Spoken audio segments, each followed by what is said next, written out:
কোনো পেনশন ও ভাতা প্রদান অব্যাহত থাকলেও গ্রামীণ ব্যাংক কর্তৃপক্ষ অবসরপ্রাপ্তদের এসব সুবিধা থেকে সুবিধা প্রদানে ও স্বীকৃতি জানায়।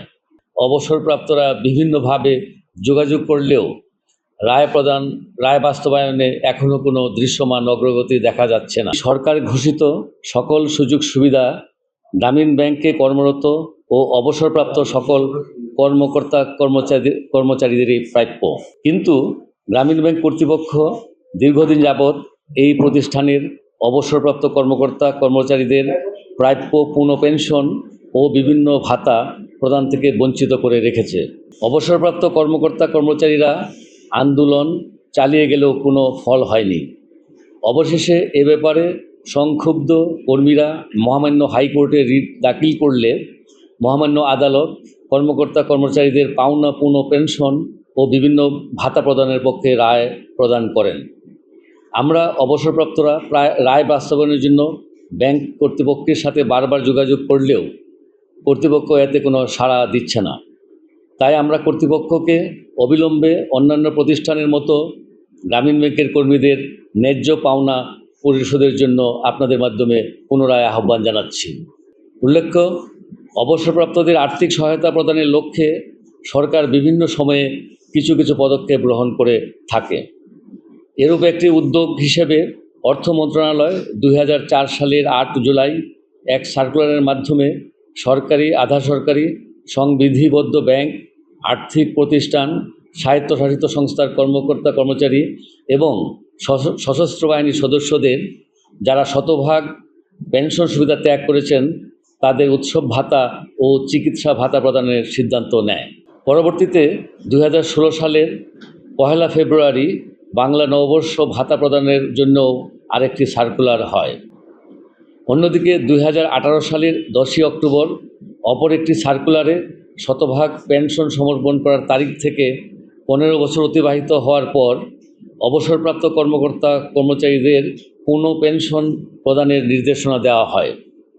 এই নির্দেশনা অনুযায়ী অন্যান্য প্রতিষ্ঠানে পূর্ণ পেনশন ও ভাতা প্রদান অব্যাহত থাকলেও গ্রামীণ ব্যাংক কর্তৃপক্ষ অবসরপ্রাপ্তদের এসব সুবিধা থেকে সুবিধা প্রদানে ও স্বীকৃতি জানায়। প্রিয় বন্ধুগণ, গ্রামীণ ব্যাংক কর্তৃপক্ষের সঙ্গে বারবার যোগাযোগ এবং আন্দোলন করেও যখন অবসরপ্রাপ্তরা তাদের ন্যায্য পাওনা থেকে বঞ্চিত হয়ে আসছেন, তখন 2021 সালে সংক্ষুব্ধ অবসরপ্রাপ্তগণ কর্তৃক মহামান্য হাইকোর্টে কয়েকটি রিট পিটিশন দাখিল করা হয়। রিট নম্বর 9526/2021 ও রিট নম্বর 6765/2021 শুনানি শেষে মহামান্য বিচারপতি নাইমা হায়দার ও কাজী জিনাতারা হকের আদালত 2024 সালের 19 মার্চ রিট আবেদনকারীদের পক্ষে রায় প্রদান করেন। In the heart of the city rises a destination built for greatness. International Convention City, Bosundhara. Life takes a new course. পরবর্তীতে গত 22 জুন 2026 পূর্ণাঙ্গ রায় প্রকাশিত হয়। এই রায়ে গ্রামীণ ব্যাংকের অবসরপ্রাপ্তদের পূর্ণ পেনশন ও অন্যান্য ভাতাদি প্রদানের নির্দেশ দেওয়া হয়। রায়ে দুটি গুরুত্বপূর্ণ বিষয়ের নিষ্পত্তি হয়েছে। তা হলো, গ্রামীণ ব্যাংক একটি সংবিধিবদ্ধ প্রতিষ্ঠান এবং সরকার ঘোষিত সকল সুযোগ সুবিধা গ্রামীণ ব্যাংকে কর্মরত ও অবসরপ্রাপ্ত সকলেরই প্রাপ্য। এই লিখিত রায় প্রকাশের পর গ্রামীণ ব্যাংক কর্তৃপক্ষের সঙ্গে অবসরপ্রাপ্তরা বিভিন্নভাবে যোগাযোগ করলেও রায় বাস্তবায়নে এখনও কোনো দৃশ্যমান অগ্রগতি দেখা যাচ্ছে না।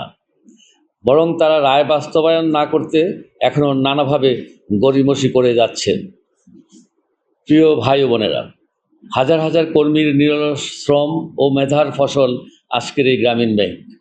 বিশেষ করে গ্রামীণ ব্যাংকের সৃষ্টি লগ্ন থেকে যারা ছিলেন বেশি নিবেদিত, তারাই হয়েছেন বেশি বঞ্চনার শিকার।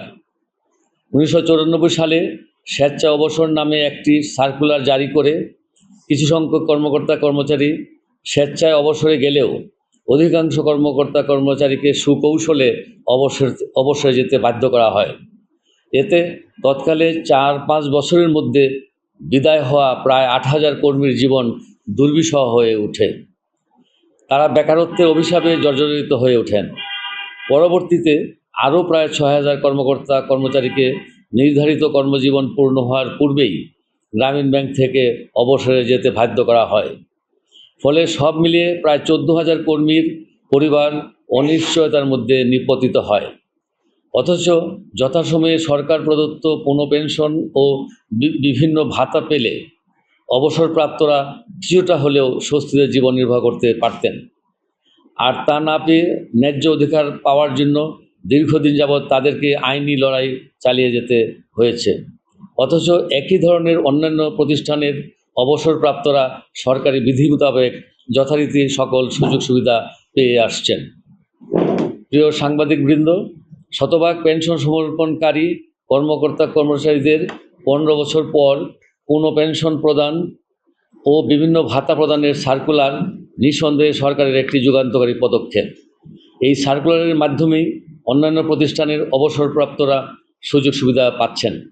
মহামান্য আদালত এই সার্কুলার বাস্তবায়নে গ্রামীণ ব্যাংক কর্তৃপক্ষের প্রতি নির্দেশনা দিয়েছেন।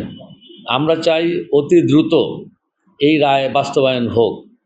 আমাদের যে সকল সাবেক সহকর্মী রিট করেছেন, ন্যায্য পাওনা আদায় করার জন্য যারা কর্তৃপক্ষের সঙ্গে যোগাযোগ করেছেন, আন্দোলন করেছেন এবং এখনও আন্দোলন করে যাচ্ছেন, তাদের সকলের প্রতি আমরা অভিনন্দন ও কৃতজ্ঞতা জানাচ্ছি। আমাদের আজকের এই সংবাদ সম্মেলনের বক্তব্য দেশবাসীর সামনে প্রকাশ ও প্রচার করে গ্রামীণ ব্যাংকের প্রায় 14,000 অসহায় পরিবারকে সহায়তা দানে আপনারা সহযোগিতা করবেন, এটাই আমাদের প্রত্যাশা।